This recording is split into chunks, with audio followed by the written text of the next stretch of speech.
You're killing me, Smallz. Hey guys, Colleen Wolfe from NFL Network. And look, you may or may not know, I'm from Philly. I'm ride or die Philadelphia, but especially when it comes to sports. So you guys need to check out Mike Small on the Killin Me Smallz podcast. This guy crushes it, and I can't wait to hear what he has to say next.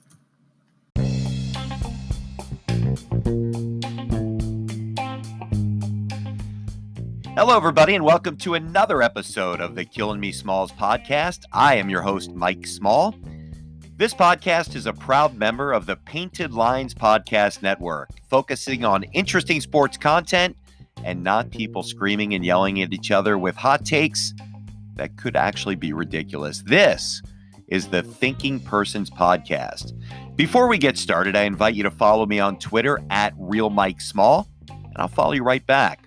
Also, please subscribe to the Killn Me Smallz Podcast on Apple, Spotify, or wherever you get your podcasts. Give us a rating, give us a review. It would be very much appreciated. On today's podcast, the return of former Monroe baseball player, pitcher, and current Stetson University pitcher, Robbie Peto.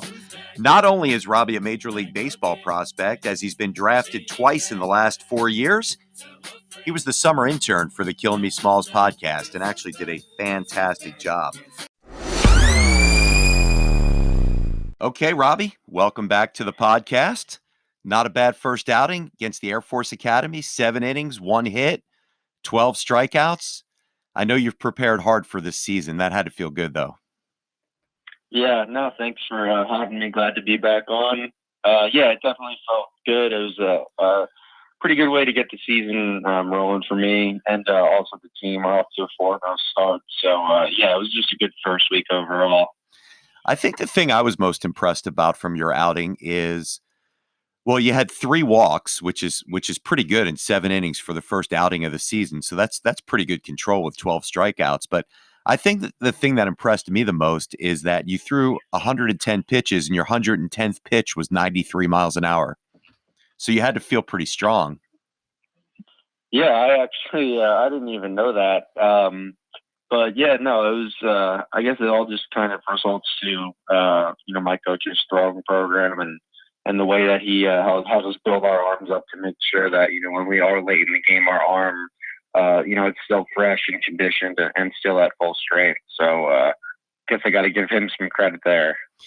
So obviously you're preparing and getting going for your what'll probably be your final season. You're a redshirt junior. You've been drafted twice. What's your mindset going into the season in terms of getting prepped for not only having a good season, but all the things that could be ahead for you?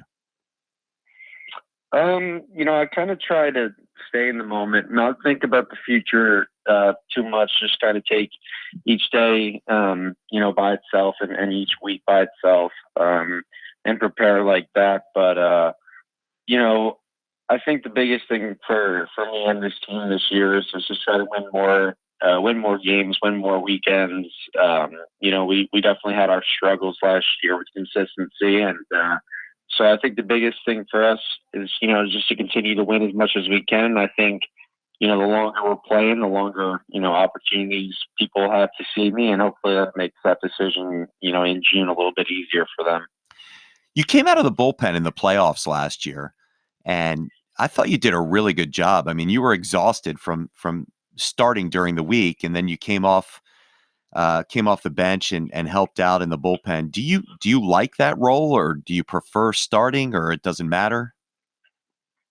I definitely prefer starting. I throw 4 pitches, which I think a lot of people look for in starters, and I think that personally I get better as the game goes on. I don't know if it's just like an adrenaline thing that I can keep going on for multiple innings, or it's just kind of the way I prepare for each start. But I like to start. In that particular situation, I definitely wanted to come out of the bullpen and try to help our team in that situation.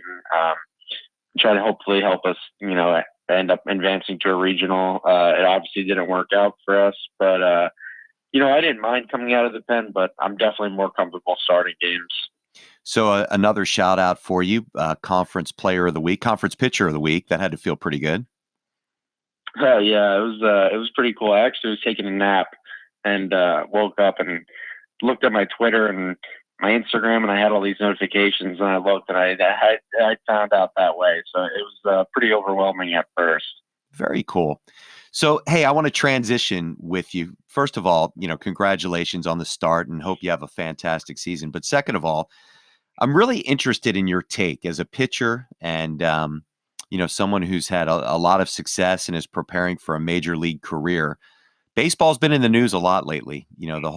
And I'm not going to ask you to trash the Houston Astros because who knows, they could be picking you someday. But I'm interested in your thoughts around this whole sign stealing thing. Have you ever been in a situation where you've been on the mound and you felt like the other team might be figuring, maybe you were tipping your pitches or the other team might be figuring out what you're doing? Yeah. I think that, I've probably maybe tipped my pitches before, or another coach was able to possibly see our catcher signs or simply just figured them out. Because sometimes people slip up and things like that happen. But that's done the right way. That's common in baseball for people to be able to, do that.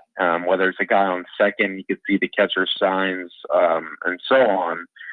But what the Houston Astros did was completely different. Using all of this equipment to do it, and then banging on trash cans or, having these buzzers, that I keep seeing and hearing about. That's different than a coach being able to see my catcher signs. That's fair game. I think personally it's wrong, and I think that there isn't really enough punishment for the situation by the commissioner, and I think it's just sad to see for the game, to be honest with you. Well, but before we get to the punishments and all that, I really want your perspective as a pitcher. I mean, I think it's pretty hard to hit a 95 mile an hour fastball, and it's pretty hard to hit an 81 mile an hour slider. Is it that much easier when you know it's coming? Oh yeah, look, a best pitch in the game is a commanded fastball, but if you know that it's coming, it makes it a whole lot easier to hit it. And a lot of these guys, in the major leagues, I think that the average fastball velocity is like 95.8. So if you know that pitch is coming and you can time up that, like, I don't care where it's located, like, you're going to be able to hit it. And, a lot of these guys have these wipeout breaking pitches, and I've seen some of the videos of Correa or Altuve, taking some of these pitches like it's nothing. And it's just, it's not how the game is supposed to be played. I'll leave it at that. No, I hear you, and I can hear the passion in your voice, but I like to take the contrarian view just to have a good debate about it. But I think, and I agree with you, but I think the reason I'm taking that view is so people can get a better understanding that maybe haven't played the game or played it at the level where you're at right now. And what I think is interesting is, I watch a game and I'm a big fan, and I consider myself fairly knowledgeable.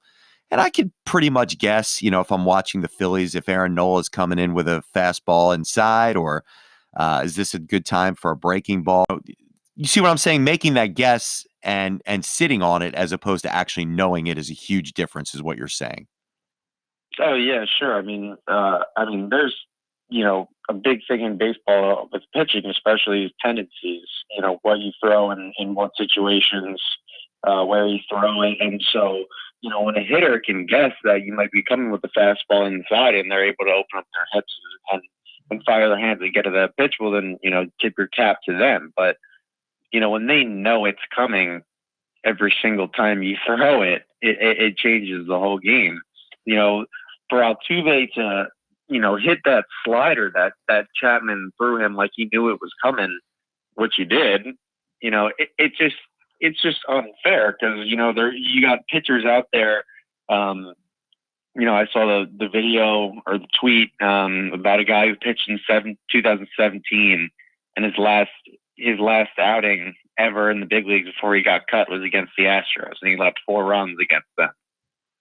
And you got all these guys who are in the minor leagues trying to get to the big leagues, and for these guys to be cheating, it's just unfair, and it's honestly unfair to the game of baseball. So let me ask you this philosophically. Don't you think steroids is just as bad? I think steroids definitely gives people an unfair advantage, but I think that this is worse than steroids. And I obviously wasn't alive and watched Barry Bonds play really, but no matter how much stronger he was and how much more of an advantage he was than other players, he still had to hit the ball, and he didn't know what was coming. And chances are, when he was at the plate, he wasn't getting a lot of fastballs. So he still had to know pitcher's tendencies. He still had to hit the pitch if it was blowing in or low and away, or up and in, or it was a 98, or it was an 87 mile per hour slide, or a 85 mile per hour changeup. He still had to hit that. But these guys knew what was coming. They knew if it was a slider. They knew if it was a changeup. They knew if it was a fastball. He might have been bigger and stronger than everybody else, but, he still had to play the game. The reason I bring that up is I'm not trying to compare one cheating versus another, but where I'm going with that is, there's a lot of talk right now where the commissioner of baseball, Rob Manfred, should have taken the title away and, or what he said, a piece of metal, which I think he regretted. But I think that, when you look at the punishments, cheating is cheating. And I don't know about the severity of it, if you can measure that. Because I personally, when I think about the steroid era, I think about people like Brady Anderson, a guy that could, barely hit and hit 50 home runs all of a sudden one year. There's pitchers that, all of a sudden were 30, 38, 39, 40 years old and having career years. Those things to me are just as bad. But I think, to your point, I think at least from a pitcher's perspective, you certainly have a passion more around, what this current situation is. But for me, how do you go about punishing right now? You'd mentioned it earlier in the podcast. What would you do if you were the commissioner of baseball for a day? I guess I got to be a little bit careful with my words here, but probably let's make sure you get drafted. I don't really know exactly how I would handle, the punishments, but I think it's pretty bad that if you're a pitcher and you hit one of their players, your punishment and your suspension is longer than anything that so far has been issued to the people who are actually cheating. I'll say that. I think what they did with AJ Hinch, the manager, was appropriate. A suspension for a year from baseball. I think that the players should be held accountable and face some kind of suspension. I think a guy gets caught using steroids and misses 80 games or misses an entire season. These guys were caught to be cheating for 3 years now. I think at least a 1-year suspension should be issued to the guys who were caught. And I think it's even worse that, a player on the team was the one who came out and said that these guys are cheating. So it was a guy who was in the clubhouse with them every day. And then you have AJ Hinch on an MLB Network interview, confirming that this was going on, and still there's nothing nothing happened. And I think it's pretty sad, especially because, a lot of people don't think about the fact that a lot of these, pitchers whose numbers were affected by, the cheating scandal, pitchers in the MLB, if you're a starter, you pitch once every 5 days. So, you go and pitch against the Astros and you let up 5 runs in 3 innings, and then the next 4 days, that's all you can think about. And, you prepare each week to go out there and try to execute pitches and execute a game plan. And, sometimes you do that and you get hit, and so be it. But when you do that and, you have some of these takes or some of these swings and misses or sorry, not swings and misses, but, foul pitches on really good pitches that you throw, it sucks because you feel like you can't get the job done, but, realistically, you can't get the job done because they're at an unfair advantage. And that's why, as a pitcher, it's definitely, for me, more on an emotional standpoint, because I know how these guys feel. I'll throw an 0-2 breaking ball and a guy will spit on it like it's nothing. These guys were doing that all year because they knew it was coming. So let me take you out of the Division I Major League Baseball prospect pitcher and put you back into the fan mode. What do you think it's going to be like when the Yankees or the Dodgers or one of the really elite teams in baseball that got passed by the Astros over the last couple of years? What do you think those games are going to be like this year? I think it's going to be pretty emotional games. I think there's going to be guys who get hit, and that's part of the game. If you pimp a home run in the big leagues, you get hit the next at bat, or the next guy who comes after you get hit. And I think that guys are going to be willing to, especially on the Yankees and the Dodgers. I think these guys are going to be willing to take a few game suspension to get their point across, because they believe that something was stripped from them. And it's not just a piece of metal, like the commissioner said. It's, you grind and you play 162 games a year to get to that point. And when you win a World Series, you get bonuses, you make more money. Some of these guys, like Aaron Judge, were still making league minimum when they had a chance to win a World Series and get that $1 million bonus, which can pay off and be beneficial for them. And also in his case, he had an MVP stripped from him. Sure did. Yeah. It's just sad to say. Well, I think the hope is that it was just the Astros, but my spidey senses tell me I think we're going to hear more about this down the road. Would you be surprised by that? No, I wouldn't be surprised by that. Yeah. It's a shame. So, Robbie, we're going to take a quick break, and then I want to get back to you and what you've got coming up. We'll be right back. So we're talking about cheating, but one place you will not get cheated is if you are looking for a car from my guy, Kobe Fryer. Get fired up. Give this guy a call. He runs Matt Blatt Kia in Toms River, New Jersey, Egg Harbor, New Jersey, or Glassboro, New Jersey. But he's so connected with so many other dealers, Mitsubishi, all kinds of dealers all throughout the state. They've got tons and tons of used cars. Check out the new Telluride and all the other great Kia models. They've got about 250 pre-owned cars and trucks. Any credit situation could be handled with ease. Give Kobe a call, 609-706-2101, or I'll put you in touch with him. I can name 5 people that have gotten in touch with him through this podcast and have been super happy about it. Let's get back to the podcast. This is Ian Rappaport from NFL Network. You're killing me, Smalls. Stay tuned for more from Mike Small. Hey, Robbie, welcome back. So we got feedback when you were on last summer from a lot of dads who had kids playing baseball, and they really liked a lot of the things that you had to say in terms of making sure you keep your grades up, being a good teammate. So I really want to get back a little bit to you and some of your preparation for the season. And I'm really interested. You have a game on Saturday night where you're lights out, 12 strikeouts, 1 hit, 3 walks, no runs, a big victory. You guys got a sweep over the Air Force Academy. What is the rest of your week like? So I know you've got a bullpen in the middle of the week. Walk us through what your week is like mentally and physically, aside from your classes.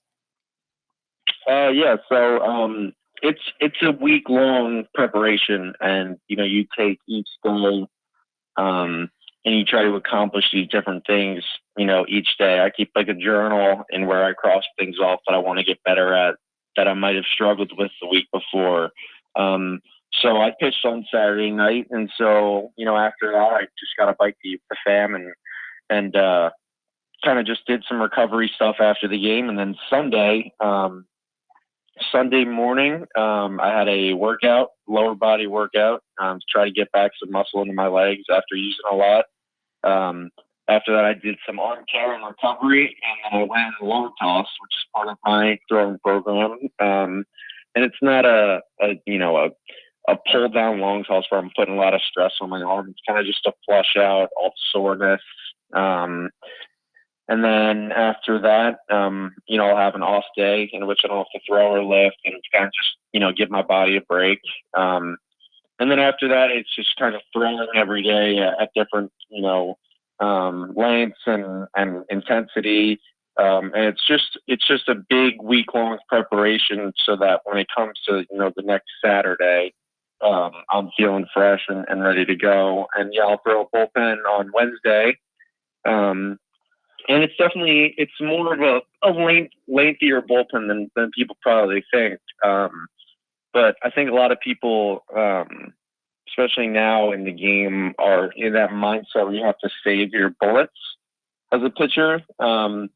I don't agree with that, and my coach doesn't agree with that. And the body works, the same when it comes to sports when it does to running a marathon. Like, you're not just going to go out there and run 32 miles or whatever it is. Like, you have to prepare each day and take those strides to get there. And so, you're not just going to go out and throw 100 pitches one day. You're going to throw bullpens, you're going to throw in scrimmages, and you're going to, build your arm strength up so that you're able to do that. And so, throughout the week, that's what I'm doing. I think one of the things that's interesting to me is, as watching you throughout your career, is you came up as a shortstop. You were an athlete. You could throw, you could hit, you could run. And when you turn pitcher, I mean, I think back in the 70s and 80s, a lot of the pitchers were the guys that had really good arms but weren't super athletic. You see that a lot different now. And, you're a guy that was, like I said, somebody that was an all-around player. Can you talk about the difference in that mentality, you'd mentioned being an athlete on the pitcher's mound? What are you meaning by that specifically? Well, I guess, whether you're a pitcher, you're a shortstop, you're third baseman or right field or whatever, you play the game for long enough to the point where, you just throw the ball and it feels comfortable. You'll have your own signature arm pass and your own, kind of arm action and release point. And I think that no matter where you are on the field, you're going to have that, that signature throwing style to you. And so what I mean by throwing athletically is, playing catch is the biggest part of the game. And it's the biggest part of, for me throughout the week is playing catch. And it's just, it's a simple drill and a simple, routine that, people might overlook. But, I see all these videos on Twitter of all these guys in spring training and all these tweets about how important playing catch is. And it is. If you can't play catch, you can't play the game. And so what I mean by throwing athletically is you do it enough and you do it for so long that you shouldn't have to think about it when you're up there. You've done it so many times, and it's, you have all this muscle memory from doing it that, if you're playing the game at this level, you have some kind of athleticism. I don't care if you're, a little bit awkward in some things you do, you have some kind of athleticism, be playing at this level. And so I think you just got to go out there and do it, honestly. What about the mental side? We had on our podcast 2 weeks ago, Kevin Elko, who is the sports psychologist for many teams, including he was the guy that worked with Nick Foles during the Super Bowl run. He works with Nick Saban. And we talked a lot about mindset. I'm curious how much mental work you do. Yeah, I'd say this year in particular, I've really taken kind of another level and I've really put in a lot more work on the mental side of the game because it's crucial and it's really important, especially in baseball because it's such a game of failure that you have to, have a strong mindset. You have to be able to, pick yourself back up when other people are counting you out. And even sometimes when you might be counting yourself out. I've read a couple books on preparation and mental toughness and routines and things like that. And it's just to kind of try to educate myself so that if I'm out there on the mound and I'm struggling and I'm in a big situation, I can kind of look, think back to myself when I was reading about a Navy SEAL, who was in a way worse situation than myself and put it in perspective and realize that I'm just playing a game. And then I'll be able to just, step off the mound and take a deep breath and remember what they said in the book and go out there and execute a pitch in a big situation. I would say this year in particular, I really took a big big jump in the mental side of the game. I've really put a lot more time and a lot more effort into kind of growing that part of my game. That's awesome, Rob. I can't thank you enough for being back on the podcast. We wish you the best of luck. Hartford this weekend? Yeah, Hartford. And then looking down the schedule, I don't have it in front of me. Who are some of the big games that you have this year? I know that last year you played some really good teams like Michigan and Maryland. Who are some of the big ones on your schedule this year? We got the University of Florida. We have Florida State, TCU. We have a big series with them. That'll be cool. I'm trying to think who else. And then some we'll tough really competition in the conference. Yeah. Yeah, no, the conference will be good. We got Liberty, Jacksonville, Kennesaw State will be good this year. So it'll be a good race in the Atlantic Sun. Yeah, for sure. Robbie, thanks a lot for joining the Killin Me Smallz podcast, and hopefully we get you back as an intern next summer, although you'll probably be in a major league camp, I would assume. We'll see. Thank you for having me. All right, take care. We will talk to you next week. Thank you for joining the Killin Me Smallz podcast. Remember, you can give me a follow on Twitter at @RealMikeSmall or subscribe to the podcast. You can get it on Apple, Spotify, or wherever you get your podcast. That's Killin, Killin, me, Smallz with a Z, and we will make sure that you get a good listen. Give us a review, give us a rating, and we appreciate it. Thanks, everybody.